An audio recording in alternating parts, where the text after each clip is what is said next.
Nosotros somos estudiantes de la Universidad Andina del Cusco, de la Facultad de Ingeniería y Arquitectura de la Escuela Profesional de Ingeniería Ambiental.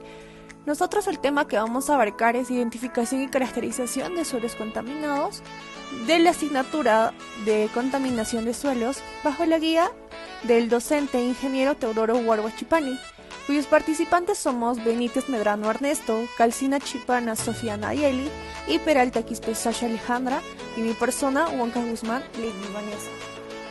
Para ello les daré una introducción, pues cuando se tiene la sospecha de que un suelo puede estar contaminado, debe realizarse una investigación orientada a identificar el grado de contaminación, la distribución de la misma, el tipo de contaminante, etc.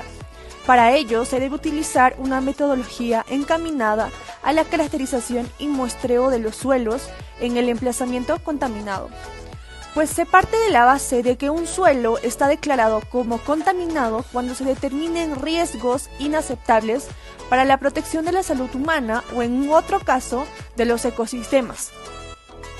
Para esto se basa en dos anexos. Bajo el anexo 3 del Real Decreto 9 del año 2005, en aquellos casos en que se considere prioritaria la protección de la salud humana, que la concentración en el suelo de alguna de las sustancias recogidas excede 100 o más veces de los niveles genéricos, y en aquellos casos en que se considere prioritaria la protección de los ecosistemas, que la concentración letal o efectiva media está para los organismos de suelo obtenida en los ensayos de toxicidad.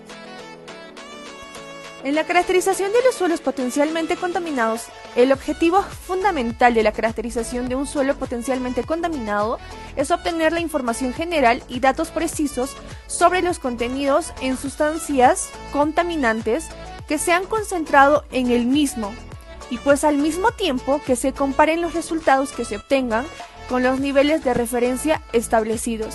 Adicionalmente, se debe evaluar si hay riesgo para la salud humana y para el medio ambiente, para lo que resulta necesario, al menos conveniente, los siguientes pasos: identificar los suelos antes de la contaminación, realizar un muestreo y analizar dichas muestras, definir y delimitar el alcance de la contaminación, elaborando un mapa de distribución de la contaminación, localizar e identificar las posibles fuentes de contaminación, conocer si la contaminación supone una amenaza para la salud humana o medioambiental, realizando un análisis de fases en la investigación de suelos potencialmente contaminados.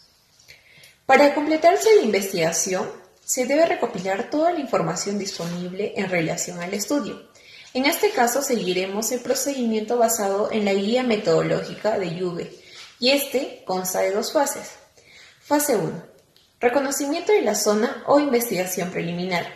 En esta fase se realiza una aproximación al problema y se acota zonas de investigación para simplificar tareas posteriores, donde se identificará el estado en que se encuentra el suelo potencialmente afectado. De esta manera podemos decir si sigue o no la investigación. Consta de dos etapas. Trabajo de gabinete. Se recaba aquella información relevante de la zona de estudio destacando los siguientes: estudio histórico del emplazamiento de estudios potencialmente contaminados, relación de actividades anteriores a las que se dedicaba el emplazamiento, relación de sustancias peligrosas que se producen, consumen o generan, relación de instalaciones susceptibles de producir contaminación en los suelos, análisis del medio físico. Y bueno, el siguiente paso consiste en una visita de campo a completar los datos recopilados en las actividades. A veces en esta fase se considera posible el levantamiento de un mapa de distribución de la contaminación, que este es el trabajo en campo. Este dependerá mucho del lugar que se analice. Por ejemplo, si se da en zonas como solares industriales, vertederos y tanques de almacenamiento, implicaría antecedentes generales, distribución de la factoría, proceso educativo, otras infraestructuras, identificación de zonas diferenciadas por su uso, historial cronológico de terrenos y entre otros. A partir de esos datos debemos preguntarnos sobre la información detallada de la recopilación, formulación de hipótesis, medios a muestrear, naturaleza de contaminantes, áreas estimadas contaminadas, modelo conceptual y listado de fuentes de información. Al obtener todos estos datos, podremos emitir una primera hipótesis sobre la posible contaminante. Fase 2. investigación detallada. En esta fase tenemos como objetivo confirmar la hipótesis de contaminación de la anterior fase. En caso de ser afirmativa, obtener datos acerca de la distribución de contaminantes que permita un diseño óptimo de muestreo. Hay que verificar si cuantifica la presencia de contaminantes en los suelos, identificar la extensión de áreas contaminadas y evaluar el grado de contaminación de la misma. Los datos obtenidos o elaborados de la fase preliminar deben constituir la base sobre la que se diseñará la campaña de muestreo y el tipo de análisis químico. Antes del trabajo de campo es necesario disponer de los permisos necesarios, ya sean particulares, locales, regionales o nacionales, disponer de un plan de muestreo y análisis, así como el equipo de muestreo apropiado, disponer de equipo de protección adecuado, disponer de la información sobre el sitio, ya sea la ubicación, la historia, contaminantes, entre otros, y determinar un patrón de muestreo y estrategia que se utilizará. Al realizar esta fase vemos que los contaminantes no superan el nivel de referencia, la zona se declara no contaminada y el proceso acaba. Cuando sí supera, hay que valorar el riesgo y emprender a emplear estrategias de mitigación y medidas de control. Distribución espacial de contaminantes. El diseño de muestreo del suelo contaminado debe tomar en consideración sus características físicas y químicas, por incidir en la transformación, retención y movimiento de los contaminantes a través del suelo. Este procedimiento de muestreo, que dice que la estrategia de muestreo y el programa analítico constituyen una pieza clave en la calidad y utilidad de investigación sobre el suelo contaminado, se da por factores fundamentales que condicionan la estrategia del mismo. Así, tenemos los objetivos de la investigación, la información previa y el tiempo y económico y refuerzos que se tienen ellos. El plan de muestreo, esta consta de pasos importantes que vienen a ser los siguientes: el área a muestrear, los objetivos del plan de muestreo, el número mínimo de puntos de muestreo, el procedimiento que se realiza en campo, la observación de las muestras, así como las conservaciones de las mismas y el manejo de las muestras. Los tipos de muestreo vienen a ser 5. El primero es orientado, que es aquel muestreo que se lleva a cabo por un experto quien decide el número total de muestras y dónde van a ser tomadas.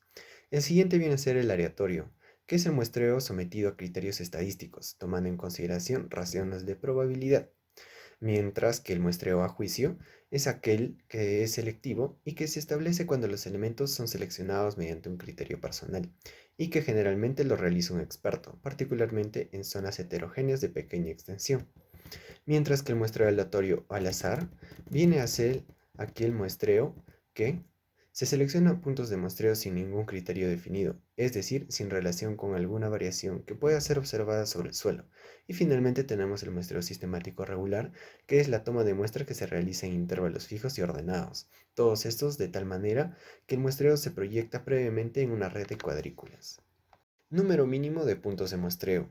Se describe minuciosamente todo lo relacionado con la investigación de la contaminación de suelos y en particular con el muestreo. Así, podemos sugerir un número mínimo de muestras a tomar considerando los siguientes puntos.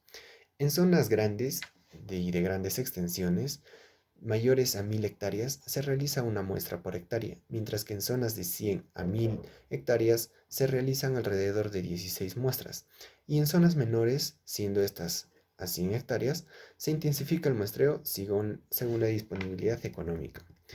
En cuanto a los tipos de contaminación del suelo, pues una vez establecido el número de muestras y la localización de las mismas, la toma de muestra es una de las fases más importantes para la obtención de resultados fiables. Así tenemos las muestras superficiales, que son aquellas que son tomadas mediante una excavación profunda que se realiza mediante un pequeño hoyo de forma cónica, con pico y pala, recogiendo la parte central de la excavación. En cuanto a las muestras profundas, para ese tipo de muestra es necesario o bien la apertura de un perfil o bien realizar sondeos. Paralelamente al muestreo debe elaborarse una ficha de campo, en la cual debe figurar lo siguiente: el número de muestra, la localización, lo cual debe estar determinada por coordenadas, la fecha de recogida de la muestra, la litología, el cual va a ser el estudio de las rocas de esa determinada zona, la posición topográfica en la que se encuentra, el tipo de paisaje, tanto como el tipo de suelos, que en este se van a describir el perfil de este, también el uso al que está dedicado. El manejo de muestras una vez tomadas requiere cumplir algunos protocolos establecidos por los laboratorios respecto a la recolección, y esto se van a conservar en las mismas para su análisis utilizando recipientes de materiales adecuados para el suelo y así evitar posibles contaminantes. Estos van a estar etiquetados adecuadamente, rotulados, y la clave de la identificación, lugar de muestra y fecha del muestreo. En la siguiente tabla podemos observar cómo va a ser elaborada esta ficha de campo, cuáles son los componentes que debe incluir en esta. Como datos generales se van a encontrar el nombre de la zona, la localización y la provincia. Como datos relativos a punto de muestreo se va a encontrar la fecha del muestreo, la hora en la que ha sido tomada esta muestra, nombre del punto de muestreo, las coordenadas UTM o del GPS, identificador de muestra, tipo y uso del suelo, tipos de superficies geomorfológicas, la vegetación, las condiciones de humedad, las características organolépticas, también las técnicas de muestreo, el cual también se tiene que identificar qué instrumentos de muestreo se han utilizado, la profundidad de la muestra, la capacidad de la capa freática, la textura, su compactación y un croquis que se va a detallar en algún gráfico. Para elaborar estas fichas de campo debemos tomar en cuenta la naturaleza del contaminante, qué tipo de contaminante se va a encontrar en este. También se debe tener en cuenta los datos relativos a la zona de muestreo, como son el clima, que puede ser húmedo, templado o seco, la fauna, que puede ser mucha, frecuente o poca, la pendiente, que el cual podría ser fuerte, moderada o plana, una erosión severa, moderada o nula, una escorrentía rápida, moderada o baja, una vegetación densa, esparcida o ausente. También tenemos el CE, el cual significa un contaminante emergente, el cual puede ser no salino, salino o muy salino. Carbonatos, densidad aparente, capacidad de intercambio catiónico, los cuales se van a clasificar como baja, media o alta. La arcilla, como abundante, ligera o poca, el color, el cual podría ser oscuro, pardo o moteado a gris. La compactación y la consistencia, de las cuales podrían ser alta, moderada o baja, y también el drenaje, el cual podría ser muy drenado, moderadamente drenado o poco drenado. También encontramos la microbiota, la cual podría ser abundante, normal o poca. La fertilidad potencial, la cual se clasifica como alta, moderada o baja. Los horizontes, el cual podría ser máster, perturbado o enterrado. De igual manera, la conductividad hidráulica como alta, media o baja, al igual que la infiltración. La reacción al pH, el cual podría ser ácido, básico o neutro. El potencial redox, el cual podría ser oxidado, medio o reducido. Las raíces, que se clasifican como no salino, salino o muy salino. Las condiciones de humedad, mojado, húmedo o seco. La materia orgánica como abundante, moderada o poca. La porosidad como abundante, moderada o poca. El grado de estructura como fuerte, moderada o débil. Y la clase textural como fragmental arenosa o franca arcillosa. El nivel freático como alta, media o profunda. Finalmente, al programar el muestreo de un suelo potencialmente contaminado, hay que tener en cuenta el coste de estudio. Lo recomendable es tener un tamaño muestral objetivo, de tal manera que el error sea mínimo. A medida que aumente el tamaño muestral, va a disminuir el error de muestreo. Y al tiempo, el coste económico debe ser asumible. Y muchas gracias por su atención.